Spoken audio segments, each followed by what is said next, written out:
behind the days.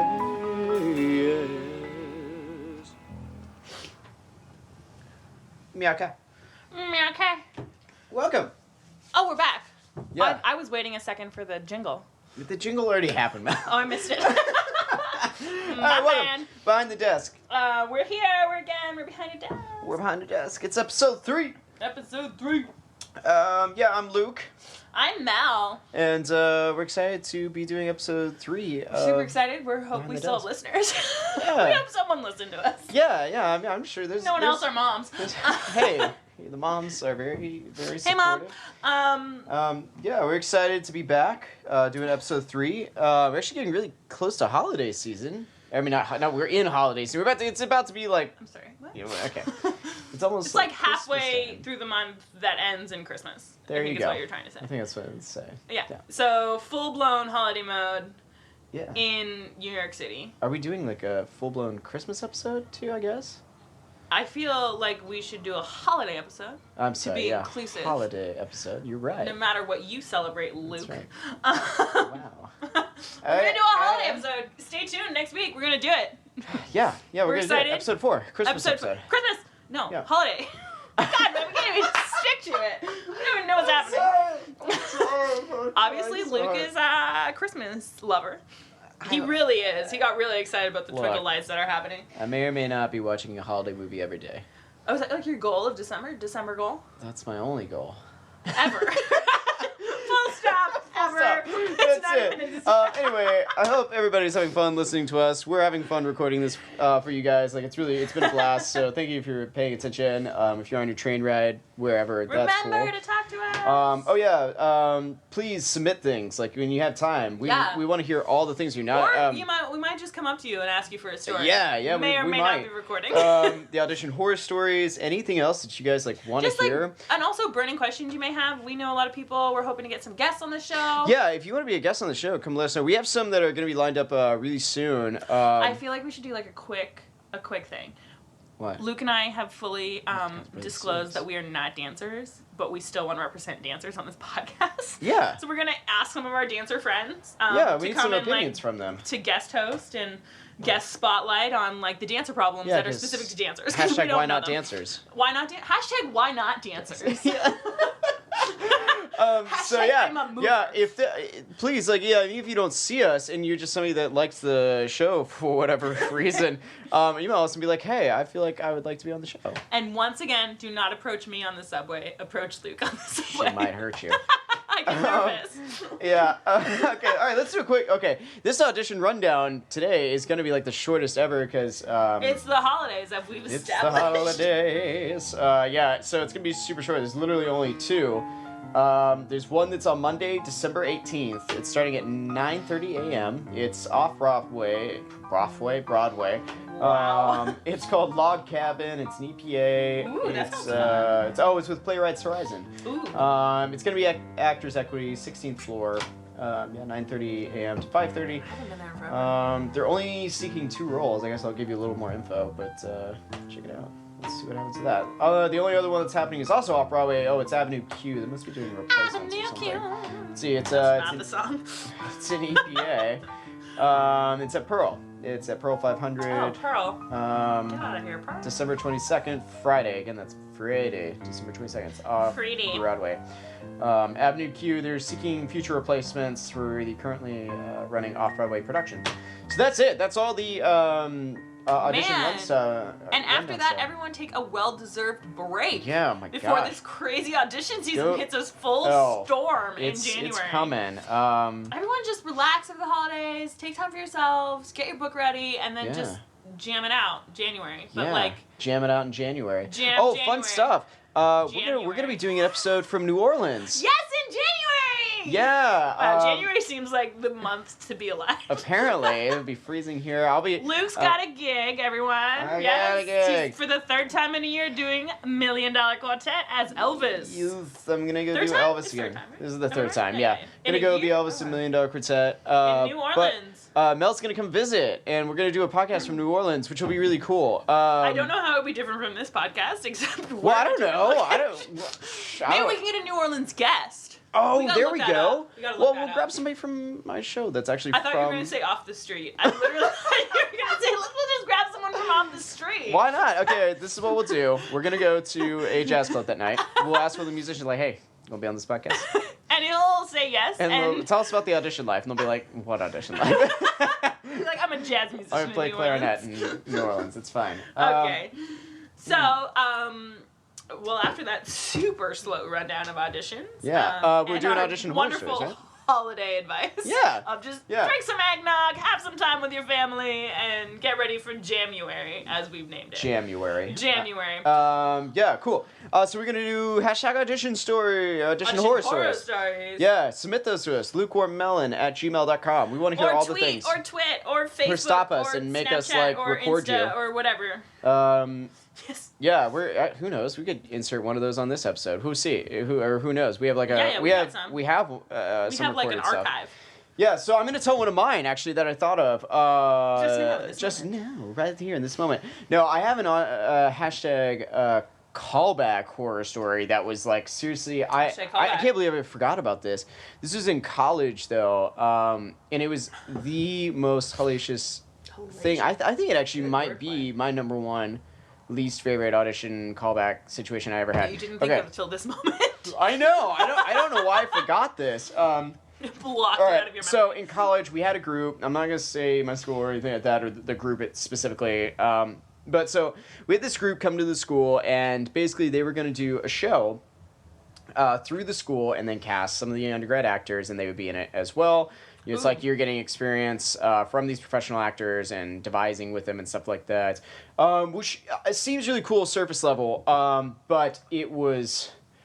the show itself, which I didn't end up being in, was good. I guess my qualm was the fact that they were like, we're including the undergrads, but we're like not including the undergrads. We're just using... Interesting. It was just basically those professional actors on the stage and there were some undergrads around them, which I was just like, I don't get it. Okay, but anyway, my other main qualm in this callback was the initial audition was just straight monologue, so like that wasn't a big deal. Then the callback was all this crazy improvised, devised pieces and things that you were doing on the fly, like with some of the other people who were called back.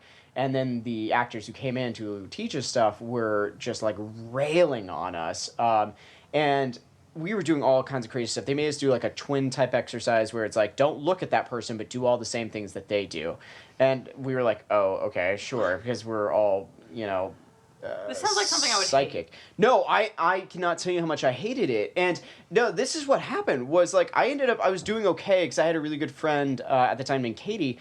And we Hi, Katie. Yeah, hey Katie. We were really good friends and like we just happened to do kind of okay at like the twin exercise type thing. And we were fun. We were like rolling around on the floor and doing like some crazy stuff. But like we were working really hard to do that, but then they were also yelling at us at the same time that we should stop looking at each other. We need to do it like without looking at each other. And it was one of those situations where it's like your acting's not good unless it's our kind of acting. And that's the only kind of acting that's acceptable. Intriguing. And everything else is bad. And I was like, I can't get behind that. Like I can't. You know why? Because that's who are you to like decide what's the best and what's not. Because at the end of the day, it comes down to what you bring into the room for like auditions for casting directors when you get out in the professional world, and whether or not producers and everybody else thinks they can sell you to some degree. And I think we get really caught up in the like artistic sense of it sometimes, so much that it's like distracting and not great. Like it just becomes all about I'm doing the art of doing the thing. Then. That's so real. Deep. I am getting deep because this experience like scarred me. Oh my God. And I was so glad. I ended up getting a different show. Like literally, I got a call that I got booked in a different show at this callback, and I was like, "Peace, deuces." I am so glad to not have to experience. But they were like having us run around and like look at like imagine crazy stuff. But then also just railing on us as undergrads, like, nonstop. I was like, this isn't like a dance call where, like, you're trying to be like, this is in the real world, this is how it goes. I've never been in an audition, in the professional sense, where I've been, like, railed on so hard during It's any degree. But like it's not like, oh, why you can't do a triple, so like why are you in this See, this callback? isn't like not for right now, but another discussion we need to have is like what is becoming the industry and like who taught us in undergrad about like, and I know that's a whole other that's like a whole other bag of worms, thing. but like things are changing majorly here in the broad like the audition world. I just hate that like old school vibe of like, this is art and this is acting. I'm like, you know why? Because it doesn't matter. I'm sorry. Like, you know what it comes down to is what you look like. Like, you know, how pretty you are, and like if they can sell that. And yes, talent. 100% talent matters to like a degree. But there's a lot of talent, like people that aren't nearly as talented that get cast in plenty of things. Well, also, it's like the grind. Yeah, and the grind. To get up there at like 2 a.m. and you know. I don't know. Don't get me wrong. I'm not like I'm not trying to like come down on like the craft of the thing. I think there's a point where you cross the line where it becomes about you and what you are trying to push onto other people as the only way to do acting right and things like that. And I think that's crap. We could have like a 4-hour podcast on this. Oh yeah, and I know it's we've all been through this to some degree, either at our colleges or like in an audition to some degree. But it just, that part makes me mad because I wish somebody at the time, later on in college, I had a great class with a professor that kind of laid it all out of like how do you get by and stuff like that, which is actually kind of what we're going to be talking about later, like financially, how do we get by? No, I know. But it was like, how do you get by? But also like, guys, it's not about. It's not so much about your training. It's what you can bring into the room and your look, and so many factors you can't control. And when you start like getting into people's heads, what a casting director had for lunch. Yeah, exactly. But when you start getting into people's heads about like, oh, this is the only way that things are right, and if you do it this way, you're wrong. I'm like, no. That can't even hold true because there's so many different pieces of theater this year, not even this year, at this time, that there's no right way to do something. Exactly. Because every piece will ask But they don't something tell you that at the time. Oh, no. It's their way or the highway. You have to learn yourself, for sure. A lot of self-learning. Anyway, I feel like that was like a dreary audition horror story. Very dramatic. I'm sorry. I guess I'm sorry. I got really passionate about it. Because it really scarred me, and I was so glad that I didn't end up being in the production itself, and had other opportunities. But it was a really good lesson of like, stick to your guns. Yeah, stick to your guns, and like don't let other like people walk all over you. If you go in and have like some terrible callback or audition, start to think about like why that is. Was it because of your performance, or is it because the company or the people that you are possibly going to work with may not be worth your time? Like, or you just might not fit. Or you just might not fit. Yeah, I don't know. You can't. Yeah, no, I agree. Okay, we're gonna do an actual like estimated horror story. Maybe lift this up a little bit. This is from Darius. He submitted via email. I'm dramatic reading this week. She's dramatic reading. Here we go. It's Mel. It's Mel McSweeney. Thanks. Cats on tour. Yeah. My first audition ever. I was 16 and way in over my head. There I was at 5'10". That's 5 feet 10 inches. And standing. Is that supposed to be short? Well, listen to the story. I'm sorry, go. Standing in a room full of 6 feet to 6 feet 5 inches models, and I was the only one who brought my dad. Amazing. It was apparent to me upon my arrival that at the time my love for this musical had been severely exceeded by my initial desire to be in the musical. But hey, no challenge, no change. Excellent. So I scooted my way back to the back left corner by the window. Best spot. I like standing by windows. It helps me keep the small sense of livable freedom I own during auditions. As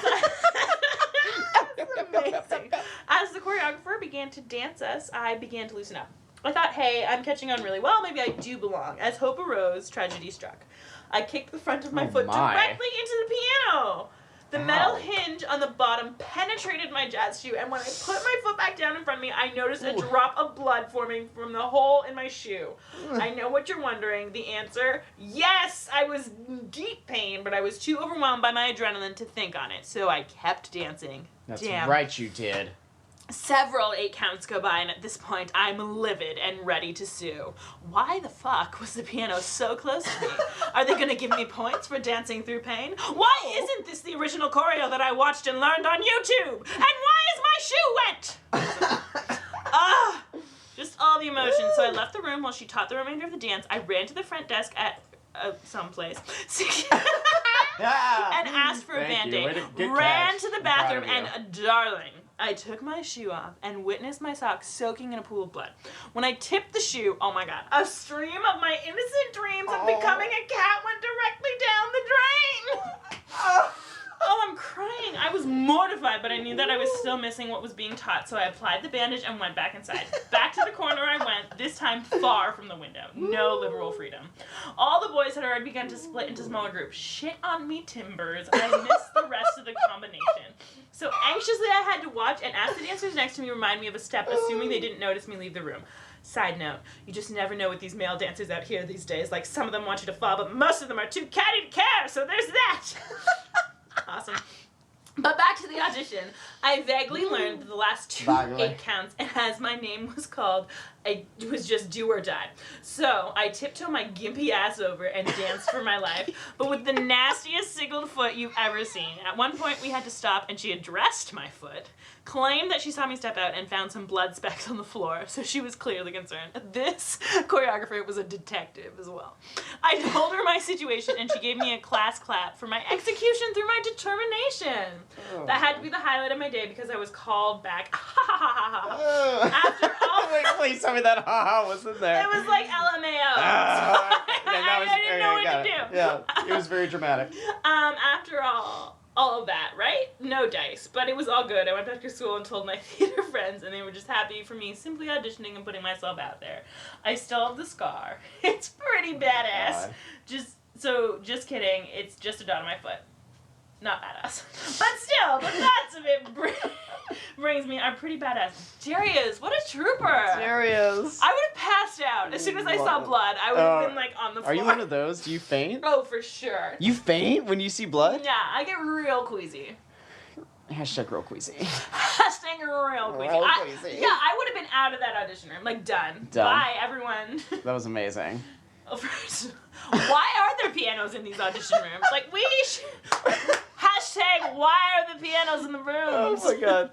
Little did we know that's part of the audition was dodging the piano. Guess what? You didn't pass that. But also 16 going to a Cats audition? Yes. Yeah, 16 going on 17, going into a Cats call. Good for you. No, it's Sound of Music, baby. What's that? Would you mix shows? Yes. Okay, that was amazing. Okay. Great Audition Horror Stories. Send us your auditions. They're so fun. And they so are great. fun. It makes you know what I love is it makes us feel like we're not alone. No one is alone. Oh, I was like, you were not alone. No, we went for 2 different things. Okay, it's fine. Yeah. Okay. It's like the same way thing. No, but I love that because why we do this segment is because it feels like a lot of times we're like, wow, nobody else had a bad audition Everyone or looks day. So put together all the time. They look like it, but on the inside we're all shipwrecks. We're all bleeding from our toes. Yeah, we're all bleeding from bleeding from our toes. On the inside. Bleeding on our toes from the inside. Okay, we knew that. Maybe that can be our jingle. God, I hope not. The audition's already written. The jingle's already written. It's fine. Meat topic. Let's do it. We decided on finance. Oh, okay, maybe we should do like a big disclaimer that neither one of us are finance gurus. What? And Luke, don't even I got my major in finance. You did not get your major in finance. I got my major in theater and dance. Theater and dance. It's like the same thing, they rhyme. Hashtag heavy on the theater. Finance, hashtag I'm a mover. theater and dance. Finance, no, theater get out. and dance. Okay, great. We are no way financial gurus. Yeah, so like how do we make it by in this industry when it's like really hard to get by on like these side jobs that we have and still doing auditions, never sleeping, living on coffee, and it's and broken dreams. And broken dreams. Coffee and broken dreams. Well, and the motivation of the quitters behind us. And those people who are less put together than us. No, but seriously, like I think it's very, very, very difficult. Especially finding a survival job that can fit our lifestyle. Yeah. That's a huge struggle for a lot of us young people. Yeah. We usually find survival jobs that pay the rent, but that are not usually kind to audition life. But I feel like everybody I know, I don't know anybody that's like actually trying to do this, like full-fledged auditioning and like making it the priority. that isn't living paycheck to paycheck. I don't know a single person. It's crazy. Because you can't have a like actual solid salary job. It's lucky if you get 40 hours a week, for real. Yeah, no, it is. So, how do we make it? How do we do that? Like, sacrifices? Have you ever had a food service job? Yeah, I worked at Starbucks. That's food service. Oh, you did? Yeah, I did. I feel like, how have we not talked about this? Did you work I feel like I've said it like 17 times. Did you work in Canada? Yeah, I worked in Canada. You had Starbucks in Canada? Yeah, we have Starbucks. I thought you guys had a different chain. We have Tim Hortons as well. They have Tim Hortons, here's a who, in they Canada. Have 2 in all of Manhattan, so cool your jets. So you just slow your roll, hot chat, okay? No, I've worked a food service job for sure. But this is the I would thing. never want to do that. I mean, we can disclaim that we met each other at our jobs, Yeah. at our survival jobs. Yeah. And it worked out well for us, Yeah. and we are. We happen to work around the industry. That's all we're gonna say. Yeah, and it's like it gives us a bit of it's a fortunate leg for up. us that we work with people who understand and who get Yeah. it. But I feel like if you're in a food service job or even a retail customer service job, it's very hard to explain our lives to them. Do you know what I'm saying? Is it hard to explain in this city though? I feel like that's not the thing. I feel like it is. Is it though? I feel like that's not the thing. Like in this, I feel like it's that so many of the people that come to those jobs are those types, and it's hard to just be like, "Hey, I need you to cut me slack." You feel like it's harder to ask for the slack? No, because those people give it? those people What? who hire, I feel like a lot of our food service, a lot of our retail types. First of all, we all know that those types of jobs, like we all have, are not high-paying jobs. So a lot of us are desperate to have anything. So while the expectation is low, I guess you could say, of the people coming in the door to apply to those things, they also still know going into it that you're probably going to have the expectation of like trying to get out to either do contracts, go to auditions, do those things. So there's a risk being taken on both sides. That being said, those people still can end up being assholes, like also, and like not cutting people slack. I don't think they do. I think, I mean, granted, again, I'm lucky enough not to. Well, I can't have a food service job. Yeah, I can't do it. No, I can't. I can't. What do you mean you can't? Visa. Hello. Oh. I'm not a citizen of this country. Do you really want to broadcast that? I don't know. They're coming for you. Can we cut that? Yeah. Can we cut that now? No. I'll try. Thanks. No, but I think it's interesting because a lot of us are perfectionists in some way or very hard workers and have this work ethic that in the end we very naturally are promoted or are looked upon for that hard work ethic. And so it's that eternal question of, do you go to a survival job and make money, or do you wake up at 5 a.m. and put your name on a list and like hope to be seen and miss an 8-hour shift of your job? And also, maybe wait 8 hours to be seen for a job that may not pay you that much, even if you book the gig. No, that's what I'm saying, and it's so hard. Yeah. And it's like I can't imagine making. I mean, I do sometimes, but making that decision like in the morning. You know, like what if you work Starbucks, or I mean, maybe we shouldn't say Starbucks. I don't know what the rules are. I think it's fine. It's like an international brand. Okay, great. So if you work Starbucks and like one of your coworkers called out sick, and you get a message at like 4:30 in the morning to come and open. 8-hour shift making at like $11 an hour versus waking up at the same time to be at these audition studios at 5 a.m. to sit and not make money for 8 hours. Like what's the payout? Yeah. And it's really hard because if you choose the job and you're like, don't worry, tomorrow I'll go to the audition. Then at the end of your 8-hour shift, you go home, you get your shit done, but then the next morning you just want to sleep in because you're a human. You gotta make rent. You're also a human, and once in a while we need a day off, and it's like every day off that you have from your survival job is a day on you have for the job you want.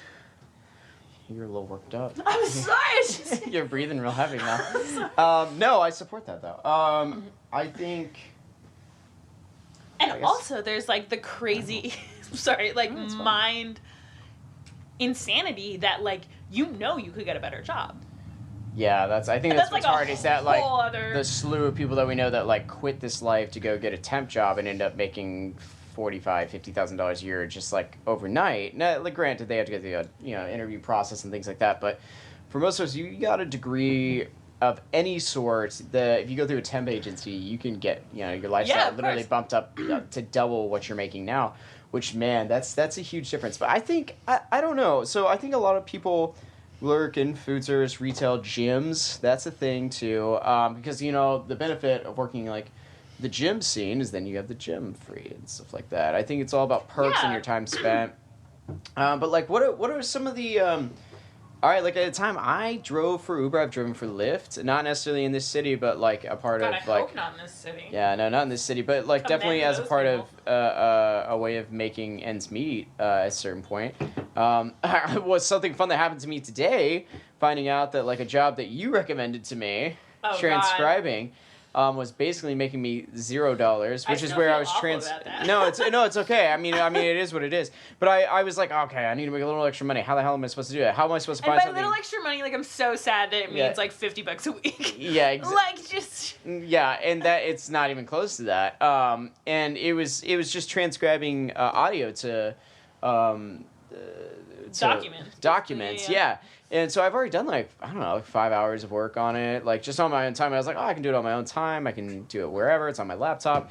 Turns out it's literally like when it says $12 an hour, it means $12 per full hour of audio clip. Well, guess what? It only gives me 6 minutes at a time. So and those 6 minutes transcribing can take anywhere between like 25 and an hour. Yeah, like it will take you at least a full hour of your day. And it turns out, no. It's 6 minutes out of an hour, so however much that is out of 12, $1 something that I was getting for a full hour of work. But I don't know. I feel like there's a lot of odd jobs. I feel like survival jobs are really hard because nothing is molded to what we want it to be. Mm-hmm.